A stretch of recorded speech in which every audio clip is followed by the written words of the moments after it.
Hey, what's up guys? Welcome back to another video. G-Love here, and in this one we're going to be going through formatting comments, the basics of naming, as well as kind of how semicolons work in Go, because even though you might not see them, they are eventually still there, and we'll talk about that in a second. So in the last video we set up Go, we talked about installing it, we wrote our first Go program, and we talked about why you might want to use Go a little bit.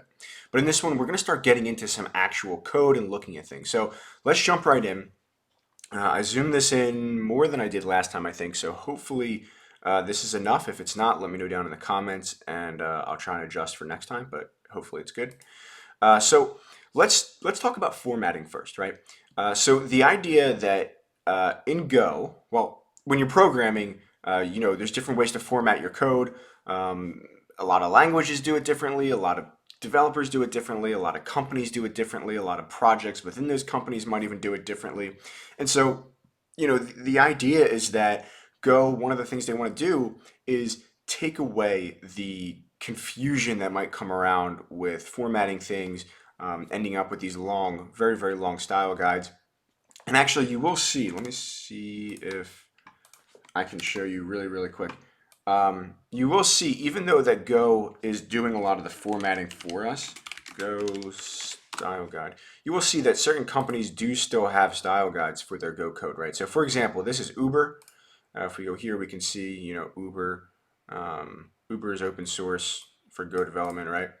And if we go here, they do have a Go style guide, and they do follow a good amount of the stuff from the actual documentation. For example, they'll actually link you to specific Go documentation. But nevertheless, they do kind of write out all this stuff as a style guide. So I don't know that I would say that this completely eliminates the need for it in every case, but it does go a long way in terms of simplifying the process and really taking some of the responsibility off of the developer. So let's talk about how this works, right? So what we have is a couple of different things, right? For starters, I use VS Code, as you may or may not have already realized, and there is a Go plugin for VS Code right here, which I would suggest you download if you are using VS Code. If you're using something like JetBrains, then I would suggest either downloading their plugin or maybe using GoLand. But the style guide is actually a little bit different, the styling that they follow. The cool thing that this is that this code, or this plugin right here, is actually made by the Go team at Google, right? And so that's kind of nice that we know, at least in the case of VS Code, we're getting the actual style that Google or the actual official Go team would be using. And what this does for us is that if I have some code here, and you can see that I don't have any indentations here, and this int thing is not lined up, right?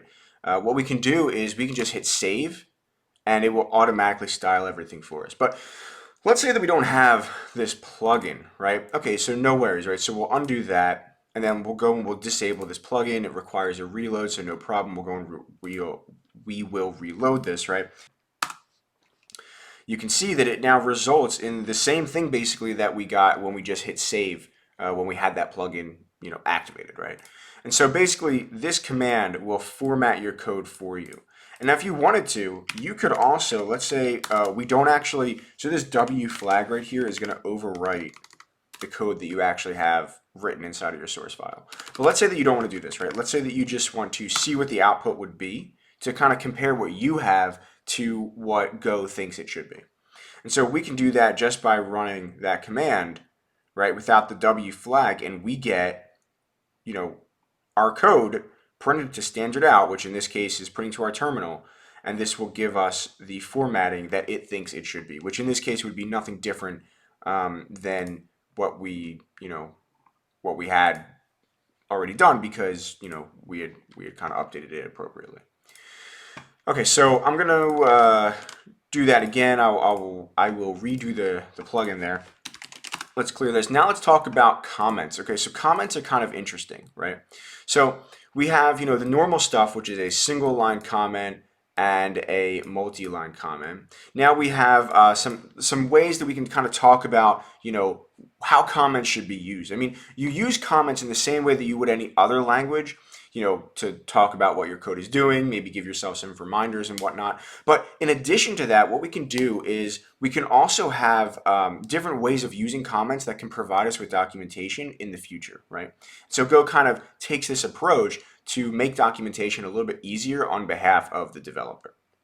So the first things first, this is a package level comment, right? So it's actually comes even before the package declaration here. And it's recommended that every package have this in some way, shape, or form, right? To kind of talk about what your package is doing, right? Another thing is that if you have a top level defined item here, right? So like this right here, right? This function is declared at the top as opposed to like if we had, my var here and it equaled 50 or 12 rather, right? This is not a top level definition right here, or declaration rather, right? But this is. So it's defined at the top of the block. And we'll talk about how blocks work in Go in another video. It's kind of has to do with scope and whatnot, but we'll get there, no worries. So if we have this comment right here with no like in between, empty lines, right? No new lines in between. This comment will then serve as documentation. And what I mean by that is not necessarily that someone has to come in and look at this. What I mean by that is that we go here, right? And if we, let's say, undo this, and I'll add this, and this is also, okay, this is in the main package, right? So if we save this, if I highlight over this or hover over this, in my code editor, and I believe something like JetBrains would do the same thing, in my code editor, if I highlight over this, it will give me my comment as documentation for this particular function, right? So comments can be used to create documentation for individual items in your code.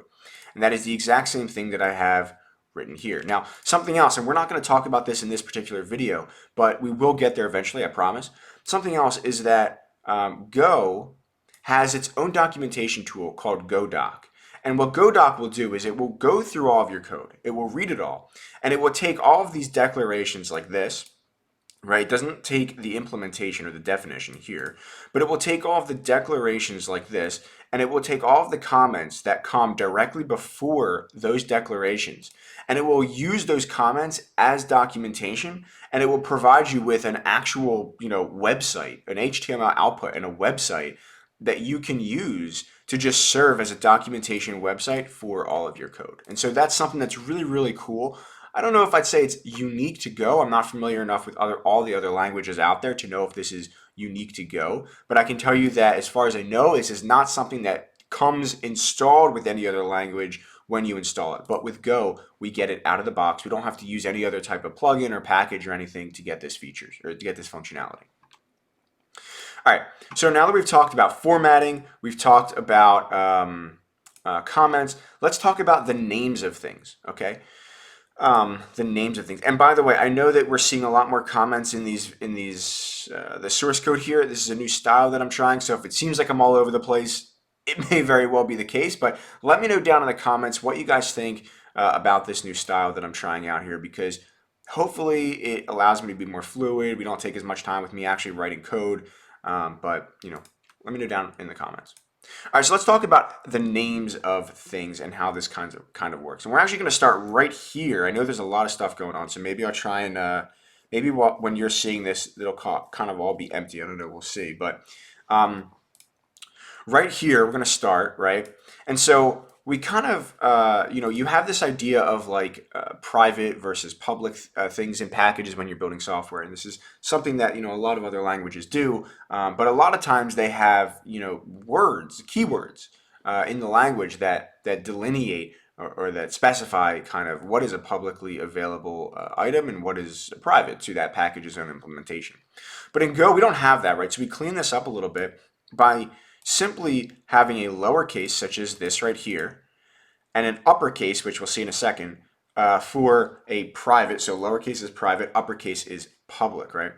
The other thing is that, and we'll see this in a second, right? So Go is going to favor documentation like this, like a documentation serving comment, as opposed to a long name, right? So instead of writing new person here, we can just do new, right? It's inside of, and we'll see why we can do new in a second, but it's inside of the names package, and so we know that it pertains to whatever this is, right? And perhaps, if you had multiple structs in here, we'll talk about structs in a later video, but if you had multiple structs in here, then yeah, okay, maybe you have different packages, and so you don't have different structs, maybe you have to, and so maybe then it makes sense to say, new person, new whatever. Let's see this, this public versus private thing in action here, right? So if we save this, if we go back here, right, and we say, and by the way, we can just take a note here that this is going to return. It's not just going to create a new person, which is my struct here. It is actually going to return a pointer to that person, right? And so what we do is, if we want to use this, and let's comment these out for now. If we want to use this, we have to actually catch. It's not literally called catch, but we have to set the return value to something we'll talk about in a later video. But let's say that we have names, right? So names is again the package, right? The package that we're going to be using. And if we say names, we can see here that we have driver and person. We'll talk about how we're going to use both of these later, but we don't have, where was it? We can actually X out of these, I think, right now. We don't even have this function right here. So how do we do that, right? So remember I mentioned that it is a matter of capital versus lowercase, right? So if we change this, so to be a capital new, then what we can do is see that we in fact have new right there, and we'll give it a name, right? Because we can see in the declaration, that's what we're taking in. We're taking in a string. Okay, so we'll say glove, that's me, and then this is giving me an error because it's not being used, so no problem there. We don't have to worry about that right now. But basically, now we're able to create and use this thing. And all we had to do was remember that in naming things, lowercase is used for private declarations of things, and uppercase is used for things that are public. In other words, they will be accessible to other parts of your code, other packages that are not the names package. So for example, the main package, right?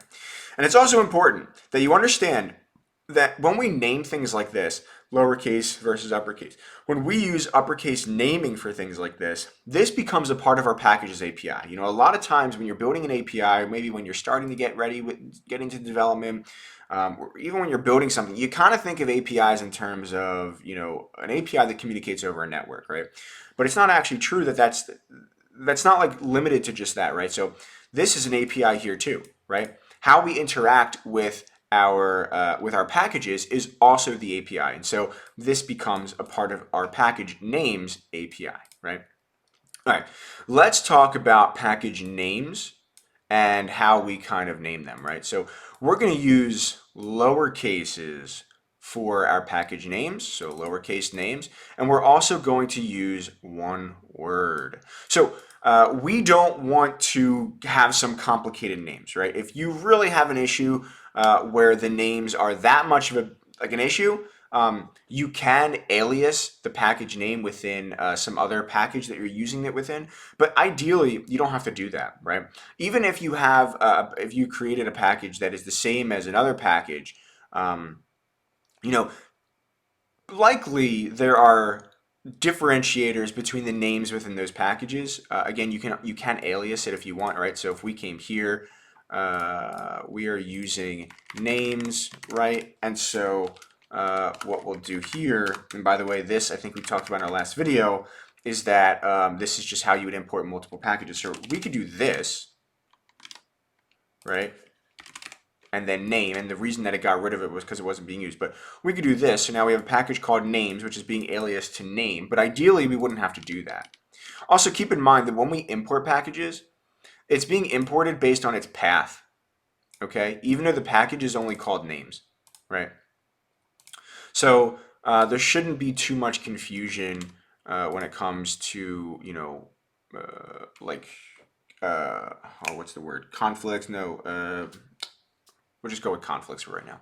Can't really think of the word, but either way. So use single words and use lowercase for a package name. Okay. The other thing is that if a package only exports one struct, the constructor function should be called new. Yeah, we already talked about this new object, and that's why down here it's called new. Comments already had. Let's talk about interfaces, okay? So interfaces, when we have an interface, right, what we have is we have basically a way to kind of have certain structs, and we'll talk about interfaces in a later video, but it's basically a way for like a struct to, when a struct implements an interface, that means it can kind of satisfy the requirements of something else that might take in an interface, right? And this is kind of how we sort of create these APIs and allow different packages to work with one another. So let's take a look at how we might make, now we have a driver interface, right? And by the way, when we're naming our interfaces, we're going to add on this ER. We're going to append that to the end of the name of whatever it is, the object that we're doing. So this might be like drive, and then we would say driver, right? In order to implement the driver interface, something needs to have a method called name that will return a string. All right, so how do we do that, right? So let's talk about that really quick. Now, something that we need to understand is that Go does not have a concept, like a built-in concept of getters or setters, right? And we'll talk about this perhaps in a later video, I believe. But what this means is that we would have to implement this ourselves. Okay, so if you wanted to do so, you don't have to have the get word, right? So don't put in get here. Okay, this is just unnecessary, not confusion, but it's unnecessary verbosity. Is that a word? It's unnecessarily verbose, and Go can already be a somewhat verbose language in some ways. So don't add on to the complexity of how verbose Go is by adding on get here, right? If we want to have a name, we'll do this right here, right? And interestingly enough, though, if you have a setter, right, you would in fact add this here. Now, this is just what the Go documentation mentions. And by the way, this is all from a document that is on Go's official website called Effective Go, which I'll link down below. I would highly recommend checking it out. Really, I think that if you are the kind of person like me, where you learn by watching videos and watching someone, you need someone explaining it, that's why I think these videos are really good, and why I kind of wanted to make these. But Go doesn't have that, right? So let's take, for example, this name right here, right? Now, notice that this does not have a capital like this, right? So it's actually a private thing, okay? So we cannot, for example, come down here and say, we can't print the person's name, right? We can't do this, for example. Person dot name, well, we can do that. That's running that method that we already have. That this is our getter, right? But we can't do this because it doesn't exist. I mean, it does here. No, where was it? It was right here.